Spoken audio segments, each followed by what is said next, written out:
here to discuss her group's latest video. Lila, we thank you for joining us here on America's Forum. Thanks for having me on. Lila, you responded to your take on these videos says in part, quote, "This is not sex education, but rather a disturbing and dangerous ideology consciously being pushed on our nation's youth." Can you expand upon this, and what type of ideology are you referencing? Of course. So these undercover tapes, there's 4 of them now showing Planned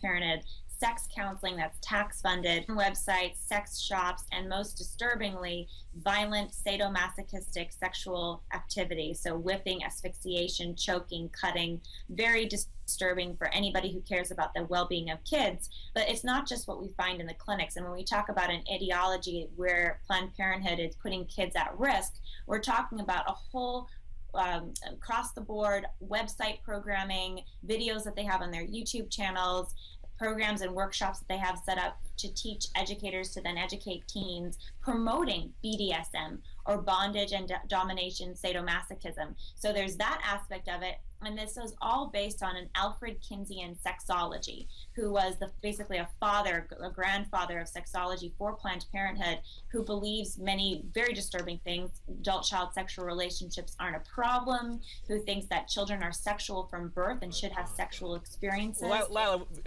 we also want to focus a little bit more about some specific clips from the video we played at the onset of this interview. We'll play those and we'll talk a little bit more about the situation on the backside. Take a listen. You have, this time to explore. You're lucky to be so young and have a relationship with a partner that you trust. That's rare. So, I mean, take advantage of that. Because you're 15, we do have a program until the age of 18. It's called Project Prevention. Basically, it helps young men and women get access to birth control and STD testing. There's some other parts of the conversation, Lila, and there's some folks could say it wasn't all bad here, and also there's some concerns about the act of sending in a 15-year-old into these types of clinics and posing as this type of situation. Some folks could classify that as maybe an entrapment type situation. Sure. Well, a couple things. First of all, we use investigators who are adults. We never use minors for these projects. That would be irresponsible. They're posing as minors. Second of all, I'm not sure which clip you chose to play, but everyone who's listening needs to watch the footage themselves, because when you sit down and you see Planned Parenthood interacting, these workers who are tax funded, interacting with who they think are minor girls and recommending sex shops, porn websites, and most disturbingly, this violent sexual activity with partners, that's where I think everybody can agree, no matter what their positions are, politically or even different agreements about social issues, that this is irresponsible and outright dangerous for teens. And it's not just what we find in the clinics undercover, like I was saying before. Go to our website and you can see all the ways we've documented Planned Parenthood's many times public programming geared towards young people that promotes BDSM, that promotes things that most parents all parents I think would be very disturbed and troubled by, and health professionals have no business pushing on teens. And that's the real issue here. Lila, you take issue with the fact that half of Planned Parenthood's budget comes from taxpayers and that some funding in Obamacare goes towards sex counseling to Planned Parenthood. Absolutely. Is there an alternate type of sex education that you specifically would support funding for?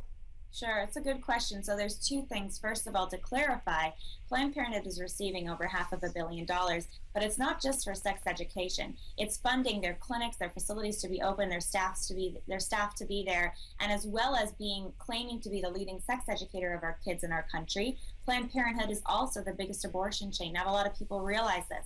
They commit over 320,000 abortions every year, killing over 320,000 unborn children. So we have to keep that in perspective, because when we're talking about tax funding, the vast majority of Americans are absolutely opposed to funding the biggest abortion chain. So that's a key part of this.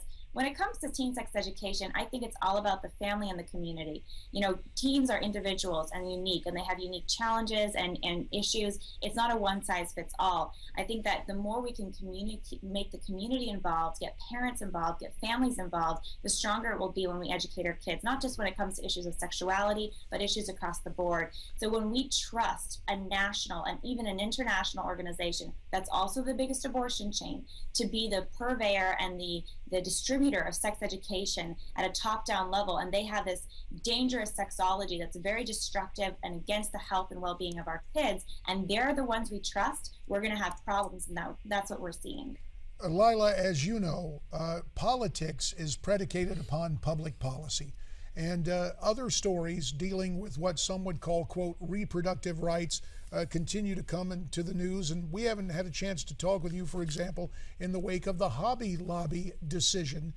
We have seen politically the resurrection of the so-called war on women, those on the left, and indeed Democrat Senate Majority Leader Harry Reid trying to push legislation he's saying will somehow protect women. Your take on the so-called war on women that the left continues to reference and employ politically? Yes, it's a good question. You know, the war on women, I think there is a war on women, but it's not the way that some in the far left media and then, of course, far left politicians seem to frame the issue. And quite frankly, I think they're largely out of touch.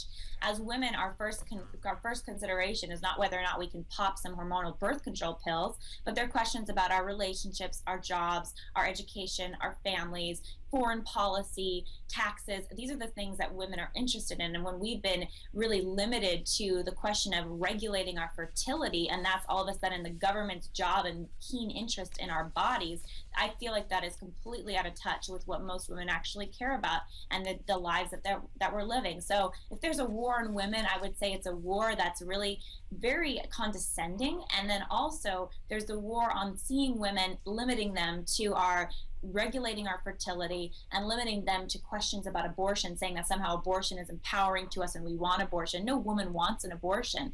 And I think that that's really the war on women when it's being turned completely upside down. And I think those politicians are out of touch, and I think elections will start to show that.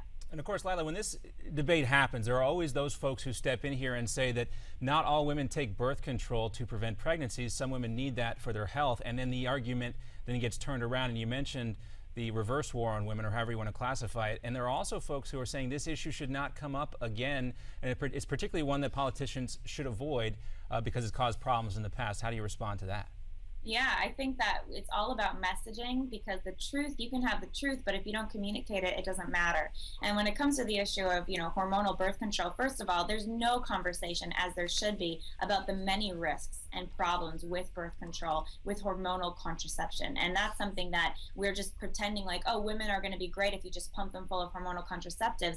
That usually That's not what everybody is saying, but there are legitimate doctors out there who say that these drugs have uses aside from, preventing pregnancy. And I believe that medicine, you need to really go deep. And when it comes to treating symptoms, you have to really look at the core problems. I mean, that's a whole other discussion that I think is important. I really encourage as women, when I talk with friends and everything, to really look at, are we treating symptoms here, or what is a core problem when it comes to that? But that's not the issue here. The issue here is that there's been a whole trumped up charge made by an elite group of politicians, backed up by powerful media interests, and I believe powerful pharmaceutical interests, to make a mountain out of a molehill and then to turn this around on women. So now women, when it comes to political discussion, it's all about fertility and hormone drugs, as opposed to about our education, our jobs, our families, foreign policy, things that we really care about. And I think that's completely unfair and outright shameful that we're being treated that way in political discourse. And that's what I think needs to change. I agree with you on some aspects, but there's also a lot of women voters who say those same things, not those groups necessarily who you just mentioned. About a minute left. Last question goes to your statistics. Francesca. Lila, just very quickly, taking a couple steps back to that video, with the media and the current way that sexuality is dealt with in the media, what effect do you think that's having on young people making decisions when it comes to their sexuality and the decisions that they're making? Yeah, and that's a part of the problem here. It's not what happens at Planned Parenthood is not happening in a bubble. They're part of a larger problem, which sees, again, violent sexual activity as somehow sexy or fun. And that's part of the problem here when it comes to teens. I mean, you have Rihanna singing the song Sadomasochism, are called S&M, and then she's being beat by Chris Brown. You have Robin Thicke in Blurred Lines, and in his song, he's talking about how, shouldn't even. And we're going to have to leave it that, there, Lila. We appreciate your time. Look forward to visiting with you again very soon. And America's Forum will continue following this time out.